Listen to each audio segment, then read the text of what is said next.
नमस्कार। आइए चलते हैं एक रोमांचक यात्रा पर, भारत के पश्चिमी तट पर स्थित एक ऐसी भूमि की ओर जिसे हम गुजरात कहते हैं। ये भूमि सिर्फ व्यापार और संस्कृति की नहीं, बल्कि वीरता और विरासत की भी कहानी कहती है।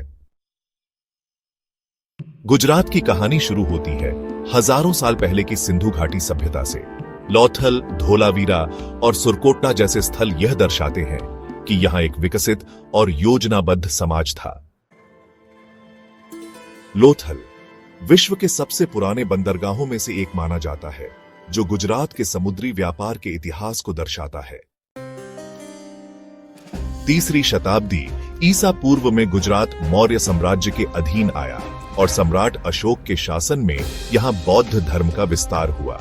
इसके बाद गुप्त वंश के समय गुजरात एक महत्वपूर्ण सांस्कृतिक और व्यापारिक केंद्र बना।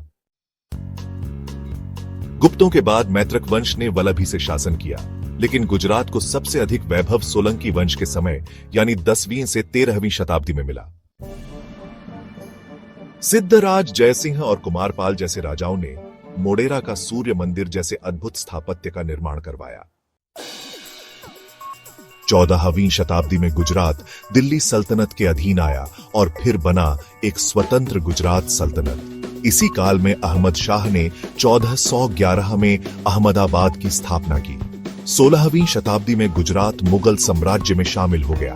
अकबर के शासन में यह एक महत्वपूर्ण प्रांत बन गया और व्यापार व कारीगरी में खूब तरक्की हुई।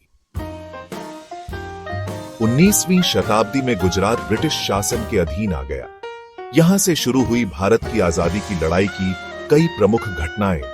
गुजरात को गर्व है कि यह महात्मा गांधी की जन्मभूमि है। 1930 में नमक सत्याग्रह के दौरान उन्होंने साबरमती आश्रम से डांडी तक पदयात्रा की, जिसने ब्रिटिश सरकार को हिला दिया। 1947 में भारत की आजादी के बाद गुजरात बॉम्बे राज्य का हिस्सा बना। फिर 1 मई 1960 को गुजरात एक स्वतंत्र राज्य बना। आज का गुजरात उद्योग, व्यापार और संस्कृति में अग्रणी है। नवरात्रि, कच्छ महोत्सव और गरबा जैसे त्योहार इसकी सांस्कृतिक समृद्धि को दर्शाते हैं। गुजरात की धरती सिर्फ इतिहास नहीं, बल्कि एक जीवंत परंपरा है।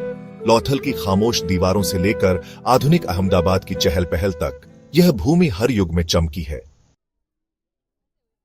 धन्यवाद, आपने गुजरात के इतिहास की इस अद्भुत यात्रा में हमारा साथ दिया।